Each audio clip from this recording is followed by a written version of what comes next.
5 big mistakes that destroy attraction. Have you ever wondered if someone likes you, but you don't even realize it? Discovering that we're interested in someone is amazing. It makes us feel good and more confident. And of course, we want this attraction to last as long as possible. But, unintentionally, we can end up doing things that push that person away instead of bringing them closer. And that's where the danger lies. To help you avoid these mistakes, here are 5 mistakes that can destroy attraction. So before we continue, like and subscribe to the channel. That way, you won't miss any content that can help you become even more irresistible. Now, let's get to the list. 1. Insecurity, the great thief of attraction. Imagine that you're on a date or talking to someone you like. At first, everything is going well, but suddenly, this person starts saying things like, "I think I'm too dumb to understand this. Are you sure I look good? I don't think I'm good enough for you." At first, it may seem like just a rant, something cute and vulnerable. But over time, this need for approval starts to weigh you down. It's like carrying a suitcase full of rocks. At first, you can handle it, but after a while, it becomes tiring and exhausting. And why does this happen?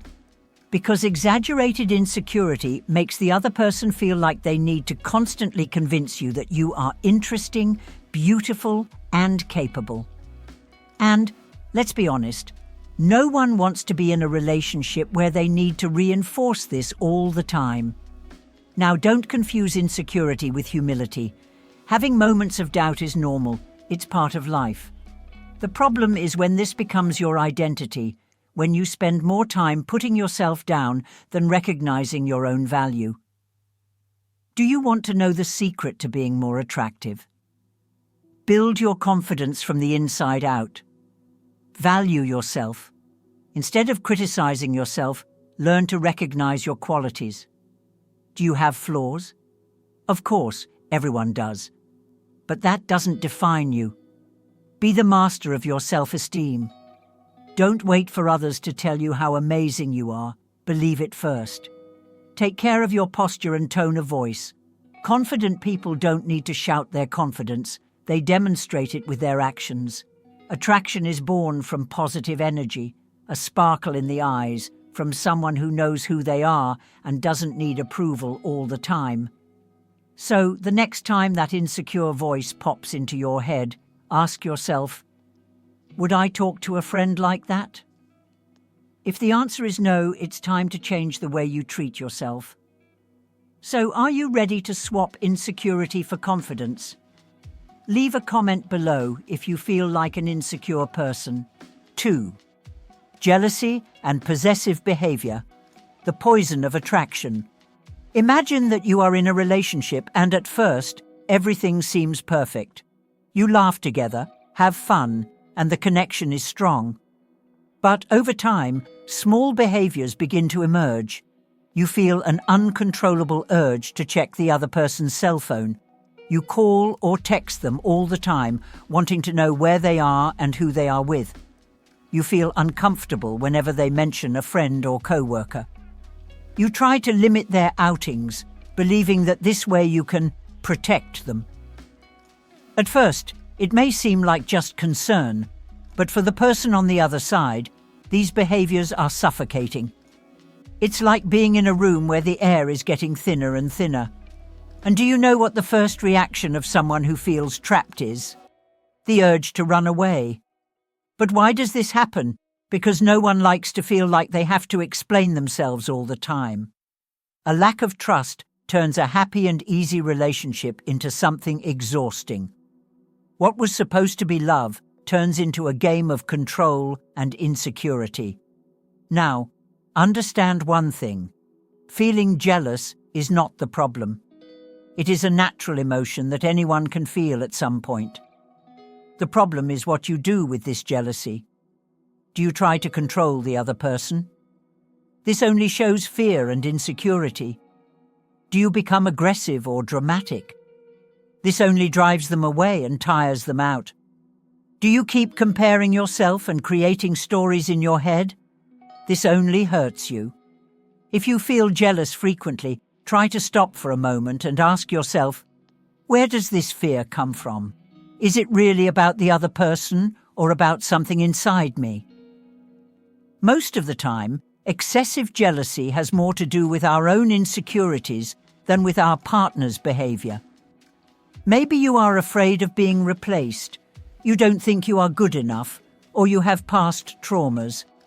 But if you don't resolve these, no relationship will be truly healthy. What to do? Strengthen your emotional security. Relationships are not about possession, they are about trust. Work on your self-esteem. The more you value yourself, the less you fear losing someone. Learn to differentiate intuition from paranoia. Not everything is a sign of betrayal or disinterest. Sometimes it's just your mind playing tricks. Ultimately, no one wants to be with someone who turns love into a prison. Healthy relationships are those where there is room to breathe, grow, and trust.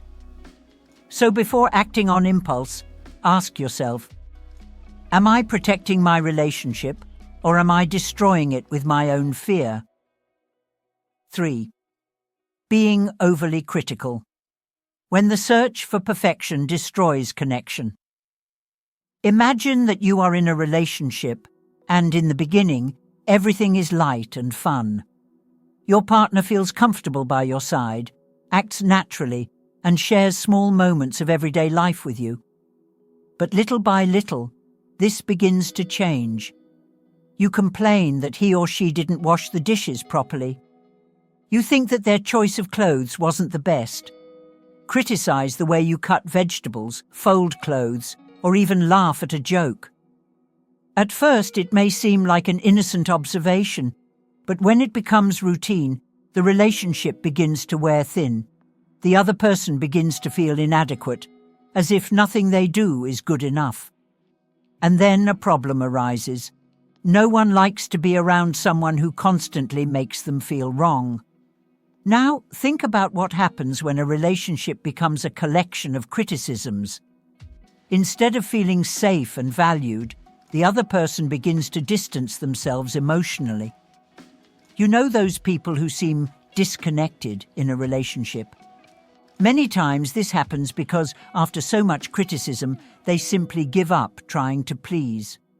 Of course, there is a difference between destructive criticism and constructive criticism. If you see something that can be improved, it's okay to point it out, as long as it's done respectfully and at the right time. But if every little detail becomes a reason for complaint, the relationship becomes burdensome, as if it were a competition where one is always wrong and the other is always right. What to do to avoid this error?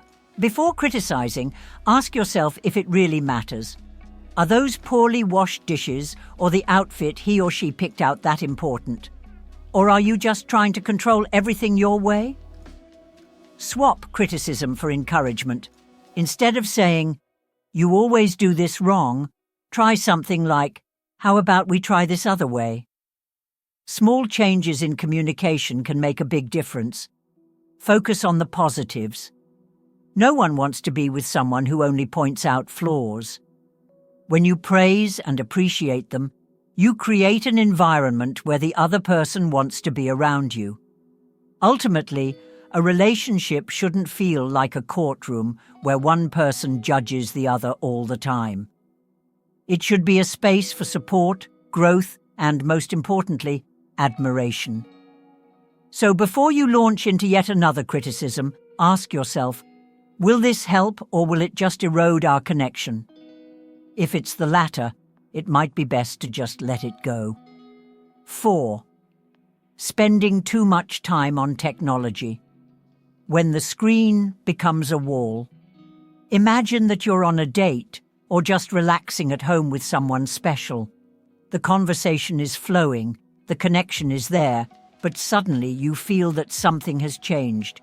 You look up and notice that the other person is completely immersed in their cell phone, scrolling through the screen without even realizing that you are there. At first, you ignore it. After all, everyone does this from time to time. But as time goes by, you realize that it happens frequently. You say something and the response comes with a delay of seconds without eye contact. Suddenly, the environment becomes different, almost lonely. Technology is incredible and is part of our daily lives, but when used excessively, it can turn a relationship into something mechanical, without real presence. You may even be physically with someone, but if your attention is always on a screen, the message that is sent is clear. What is here in front of me is not as interesting as what is on the screen, and no one likes to feel ignored. It's not about giving up your cell phone or never watching a series together again. The problem arises when technology starts to replace real connection. When quality time becomes just a backdrop for endless notifications, games, or videos. How can you avoid this? Be truly present. If you're with someone you like, show it. Put your phone on silent, put it away for a while, and enjoy the company of the person next to you. Establish screen-free moments. During a dinner, an important conversation, or time alone, put off the notifications for later. The digital world can wait, but real connections can't. Show genuine interest. When someone talks to you, look them in the eye, ask questions, and be involved in the moment. Small gestures make a big difference. Attraction doesn't happen on its own. It needs attention, presence, and connection. If you want someone to feel special by your side, show them that nothing, not even a bright screen, is more important than that moment together. So, have you ever made any of these mistakes? Tell me in the comments. I want to hear about your experience. If this video helped you in any way, like it, subscribe to the channel, and share it with your friends. And don't forget to activate the bell to be the first to receive all the upcoming content. The references used are in the description. Thanks for watching and see you next time.